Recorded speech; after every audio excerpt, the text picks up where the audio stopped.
Hello everyone, and welcome back to our next computer side chat, where we will be moving on from looking at government in the colonies to looking at the first official government of the newly formed United States. To this point, we've spent a lot of time talking about the events leading up to declaring independence and looking at the Declaration itself. We now want to move on to look at how did the United States begin to govern itself after declaring independence from Britain. So let's go ahead and dive into that right now.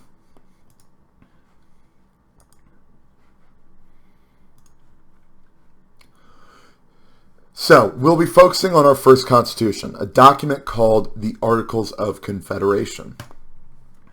And the essential question for this set of notes is going to be, how was government in the United States structured under the Articles of Confederation?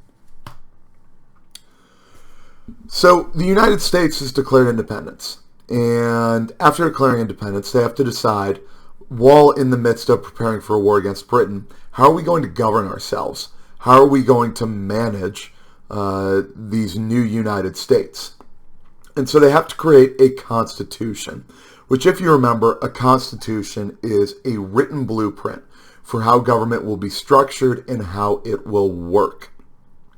Now, an important thing to note here is this, is that the big fear, and you can probably figure out why, but the big fear that was had by the Founding Fathers was, we don't want to create a government where there will be a central authority or individual that has too much power that they can then misuse. We're coming from Britain, where they feel that the king, a central authority figure, had too much government power and thus abused that power. And so they wanted to ensure that this type of entity, a monarch or a very powerful central government, could not emerge. And so they created this first constitution off here to the right, known as the Articles of Confederation. Now, it wouldn't be our Constitution for long, but that's a different story for later in this unit. We just want to focus on today, how did this document structure our government? So let's go ahead and let's dive into that and focus on the structure of government under the Articles of Confederation. First off, the Articles created a confederal representative democracy. So what does that mean? Let's start with the confederal part.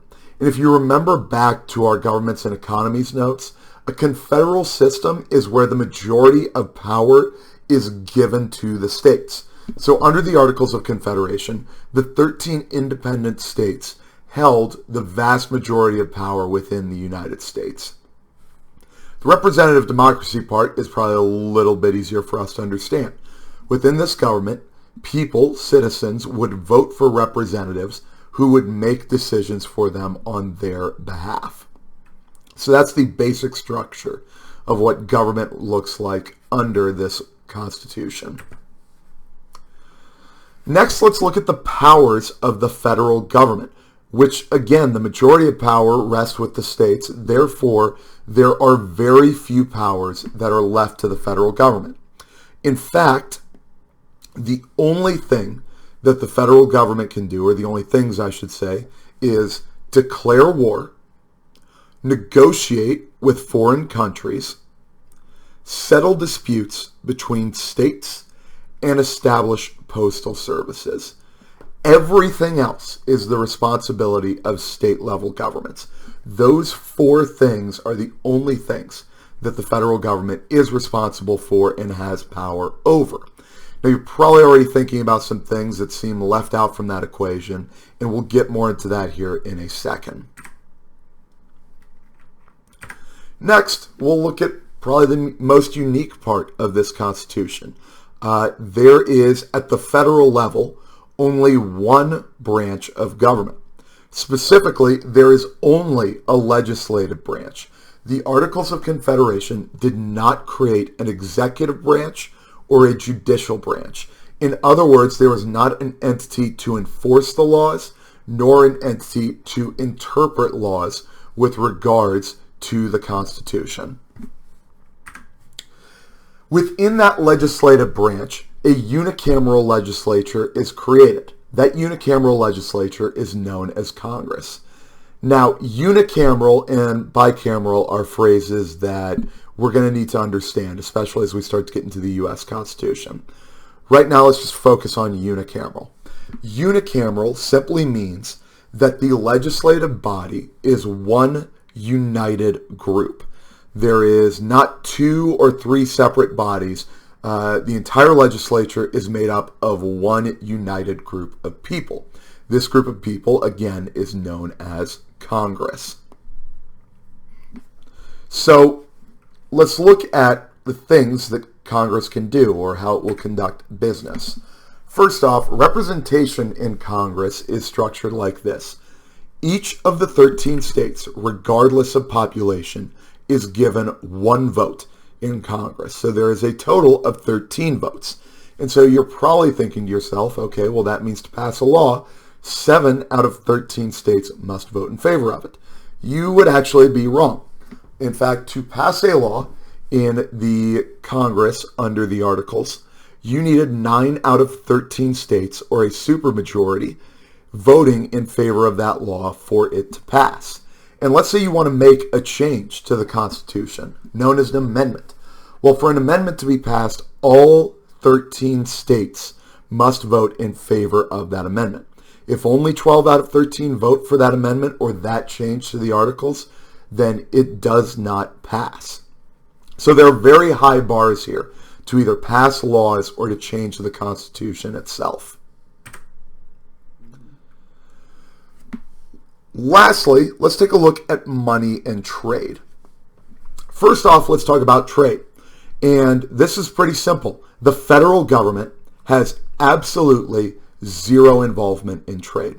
It cannot regulate or make laws about trade between the states, nor can it conduct trade with foreign countries. In other words, the individual states are responsible for organizing trade with other states as well as with other countries. So that means if the country of France wants to trade in the United States, it has to negotiate a deal with each of the 13 states in order to do that. Next, we have currency. And again, this is pretty easy. The federal government has no role whatsoever in printing or regulating currency. This means that each state is responsible for printing and distributing their own currency. So if you look down here at the bottom, you can actually see what this would have looked like. So you can see a 75-cent bill issued by the state of Virginia, and you can see a $5 bill issued by the state of North Carolina. In other words, each state had their own independent currency, and what currency each state would accept would be determined by the states themselves. Lastly, we have taxes, and you're probably seeing a pattern here. This again is pretty simple. The federal government may not in any way, shape, or form levy or collect taxes. They may request from the states funds to pay for things like a national debt or a federal army. That said, the states are not required to obey that request. They can tell the federal government, no, we're not going to give you money. In other words, there is no concrete way, whether through an income tax, through tariffs, whatever it may be, there is no consistent means for federal government to build revenue or gain money.